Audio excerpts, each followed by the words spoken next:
Kasayan, kakabit tayo ng mini driving light sa Aerox version 1. Ito siya. Papalitan natin yung kanyang laser gun. Yung laser gun niya, papalitan natin ng mini driving light. Dito natin lalagyan, hindi na natin kailangan ng bracket. Kasi dito may tornilyuhan naman siya rito. Ito yung pinagtornilyuhan nito. Ito siya. Yan, sa kabila. Pinagtornilyuhan ng ating laser gun, doon natin ilalagay yung pabaligtad lang yung mini driving light. Ito siya. Ayan, yung dalawa na yung kabilaan. Babaklasin lang namin yung kasayan, tapos babalikan namin kayo. Ito na kasayan, natanggal na natin yung yung laser gun. Ito na ngayon siya.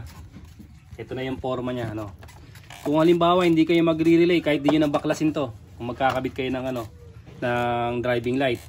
Ito siya, lagyan lang natin ng tag-isang washer pati sa loob. Saka kabila para ma-flat siya. Ma-adjust natin pagka magandang forma ng driving light sa Aerox. Kasi ito tayo sa pagre-relay. Ito na siya. Ito yung pagre-relay natin na maraming benefits sa motor. Imbis na gumaan yung load, mas lalo, imbis na bumigat yung load, pag ganito ginawa nyo yung pagre-relay, pag magkakabit kayo ng mini driving light, gagaan yung load nyo. Ito siya. Siya kasaya na. Yung number 30, ito sa may number 30 ay yung dulo, pupunta sa battery.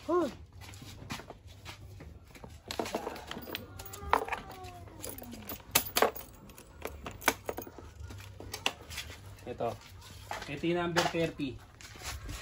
May fuse na 10 or 15 amperes. Number 30 dito. Tutok mo dito. Tapos ito yung ground natin Dito tayo kumuha ng body ground. Sa may sa may susian. Ito siya Yung body ground na yan kasayan, tatakbo rin yan sa battery. Ito Dito, diretso mo rito. Ito siya. Ito siya kasi na pag inila natin. Tatakbo sa negative ng battery. Ayan siya sa negative ng battery.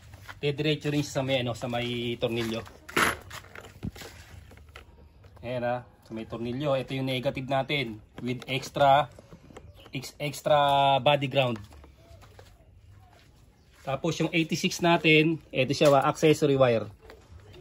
Ito yung 86 Pupunta to sa accessory wire sa light brown sa may susian. Ito na siya Kaya dito nakapwesto yung relay natin para malapit yung paglalagyan. Tapos yung 87, ito na siya. Pag ganito ginamit yung 3-way switch, ito, tingnan mo to. Itong 3-way switch na to. Yung gantong 3-way switch, ang common niya, ito kulay black. Dito. Kulay black yung common niya. Sa iba kasi blue yung common Iba't iba kasi yung hahanapin nyo lang. Pag hindi lumabas yung yung common, lipat nyo sa kabila. Kailangan lumabas yung high and low.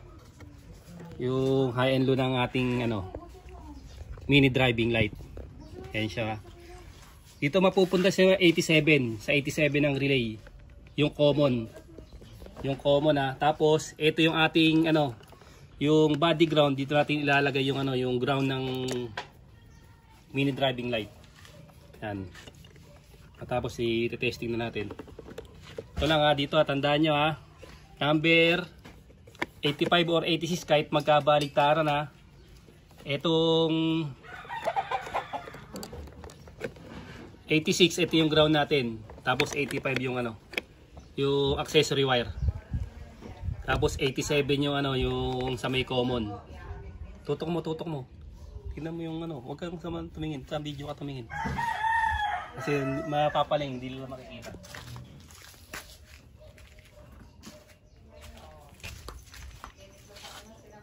Ito yung ground.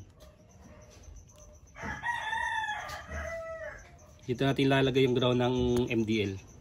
Tapos yung high and low dito sa dalawa.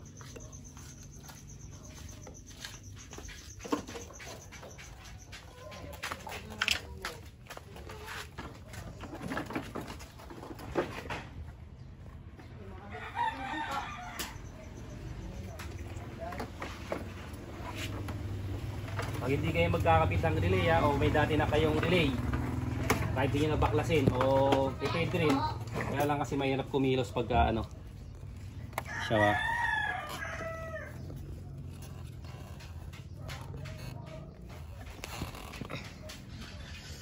Lalagay natin. Pag nagkabaligtad yung hail ninyo, baligtarin nyo lang siya.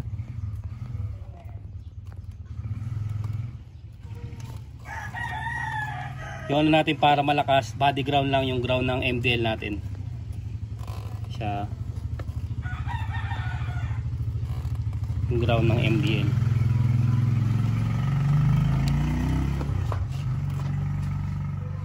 Tapos, testing na natin.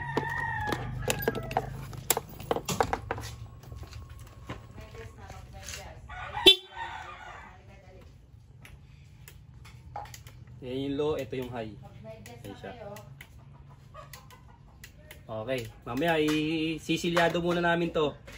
I-cocoveran tapos babalikan namin kayo. Ito na kasaya, no? Ito na yung ano natin. Kailangan kasi madilim para mas kita natin. Ito na yung mini driving light natin kung tumama yung lagay niya. Ito yung ano, yung low niya, yung ano. Pindutin mo, Diana. Saan to? Ayan o, ayan. Ito. Oh, baligtad.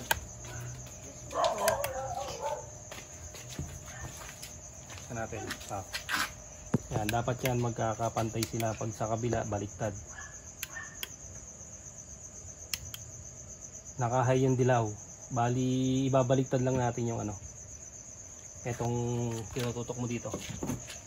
Babaligtarin natin tong sa may tornilyo, luwagan natin, ay babaliktad natin yung ano, mini driving light para tumama. Ayun siya. Sige, ano. Pagka pinantay natin, yan, pantay na siya. Pagka ayan o, papaling pa rin, ibig sabihin kailangan siyang ibaligtad yung isa. Babaligtad natin yung isang ano, yung isang MDL para pumantay siya. Babalikan namin kayo. Ito na kasaya na ipihit na natin. Kaya pagka binuksan na natin siya, tutok ko sa ano natin.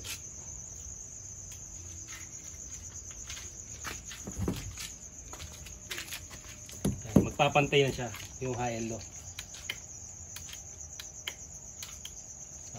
Ito kasaya na, ito yung binabaligtad ha. Magbabaligtad lang kayo ng isa sa kanila.